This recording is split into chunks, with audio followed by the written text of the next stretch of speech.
Обществу предстоит пройти пятую волну коронавируса, которая связана с новым штаммом COVID-19 омикрон.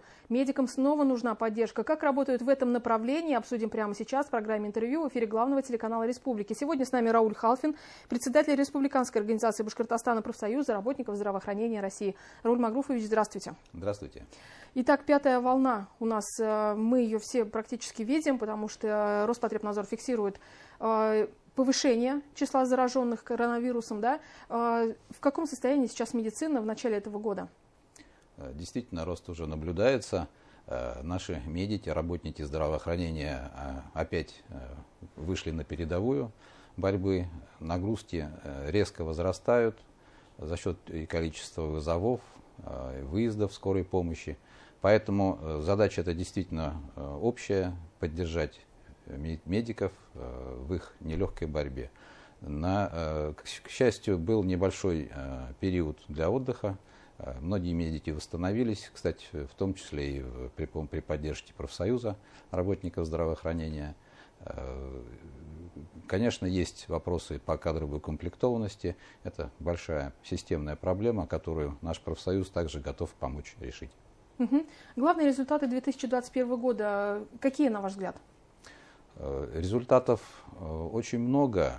Есть целый пласт работы по обращениям наших членов профсоюза.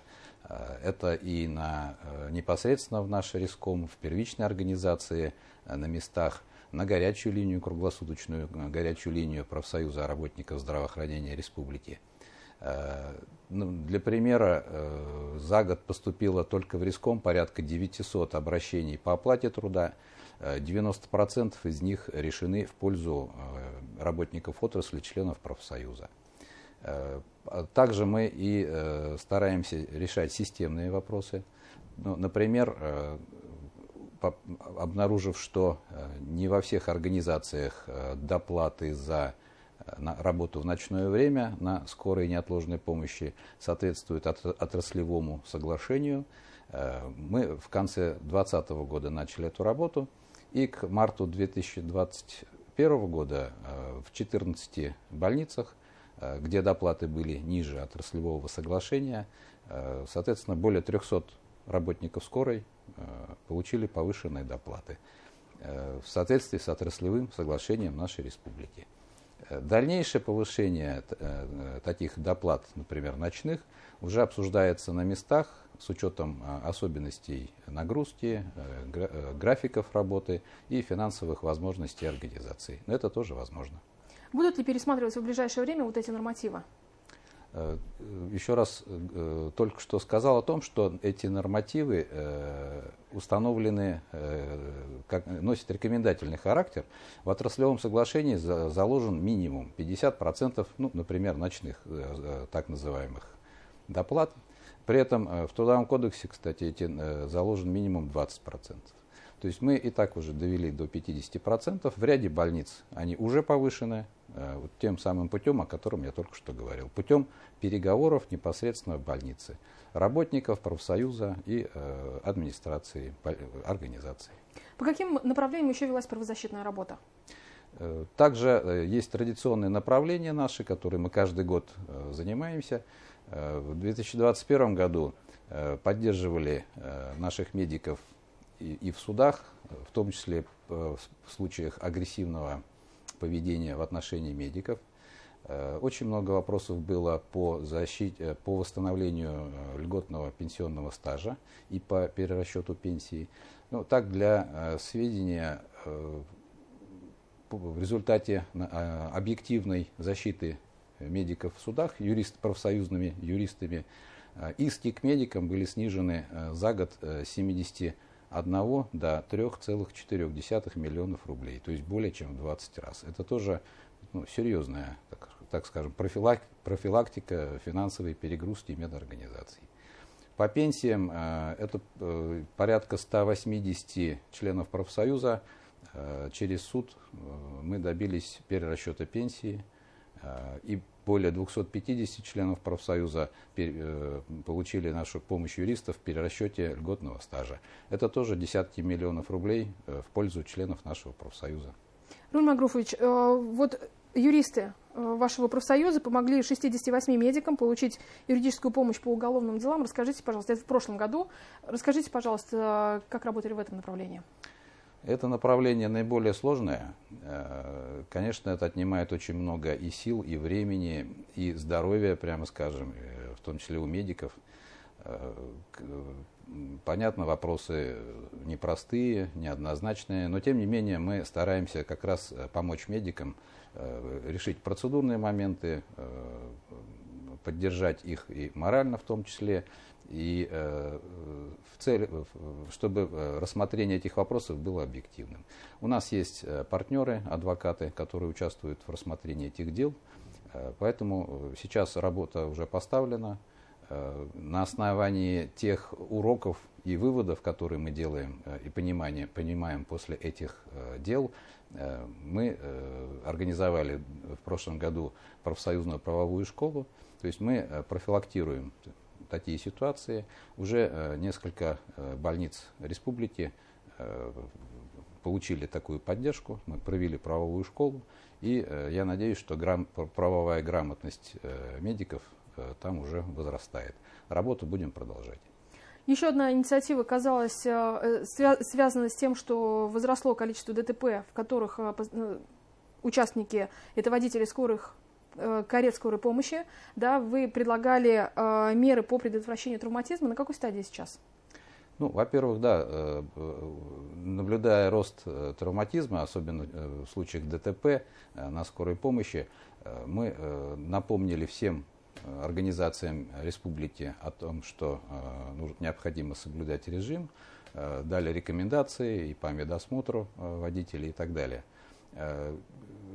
Также в этой части актуальной оказалась программа поддержки работников выездных бригад, которую наш профсоюз запустил в сентябре 2020 года. То есть в случае травм, каких-то несчастных случаев, ДТП в том числе, при выполнении функциональных обязанностей наш профсоюз оказывает материальную поддержку работникам выездных бригад. В 2021 году таких выплат было 17, что тоже немаловажная поддержка вот в таких ситуациях.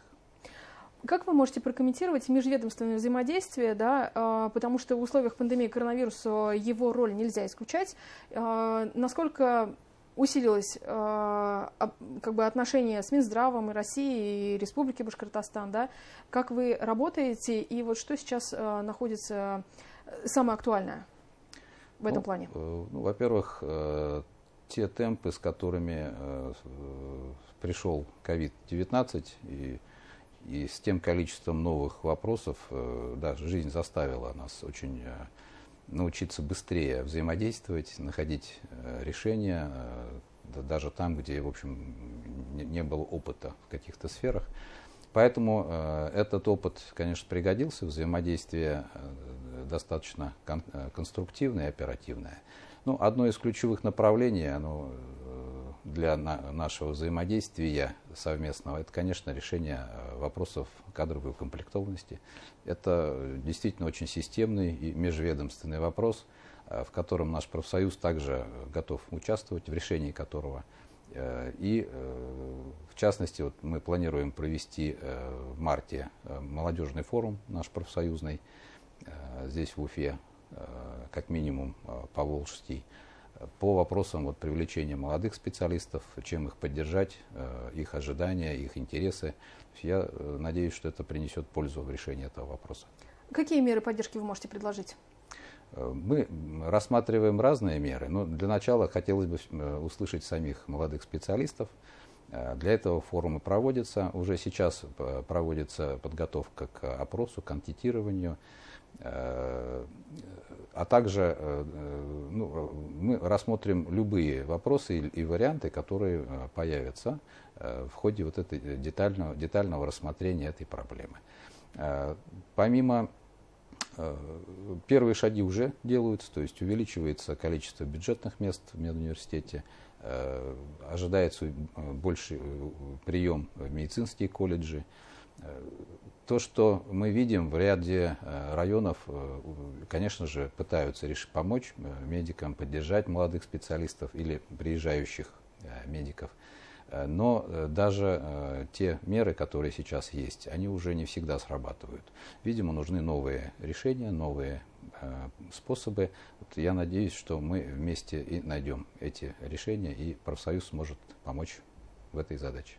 На ваш взгляд, как повлияла пандемия коронавируса на всю систему здравоохранения и о каких изменениях можно говорить? На всю систему?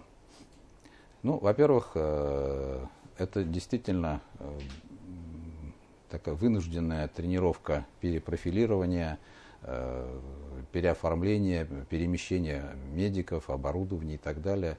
Это, конечно, сложнейшие процессы планирования и поставки медикаментов, технических средств, кислорода и так далее. То есть задача колоссальной важности, объема и срочности. Этот опыт, безусловно, многому научил, но и, как звучит уже на всех уровнях, самый главный опыт — это то, что самый важный ресурс в этой сфере — это люди, это медики. И, если коротко, насколько далеки мы от финиша пандемии коронавируса, на ваш взгляд? Ну, по прогнозам, это волна, которая сейчас уже, по сути, начинается. Течение заболевания все-таки ожидается чуть полегче. Надеемся, что это будет больше амбулаторное лечение, но при этом надо понимать, что нагрузка на поликлинике, конечно, возрастет. Поэтому надо с пониманием к этому относиться и, наверное, иногда находить возможность сказать добрые слова и морально поддержать тех медиков, которые опять будут работать на износ. И для того, чтобы медиков все-таки поддерживать их здоровье и работоспособность, кстати, в 2021 году нам удалось продвинуться как раз в перечне наших партнеров санаториев. Сейчас в республике для медиков, членов профсоюза, скидки до 15% предоставили Карагай, Яктыкуль, Осы, Юматово, Талкас и Красноусольский. Также санатории системы профкурорт 20% скидка, плюс сейчас вот есть возможность использовать кэшбэк, поэтому надеемся, что на ближайшее время какие-то условия созданы. Хотя задача системного оздоровления медиков в нашей республике, она также актуальна и в этом году.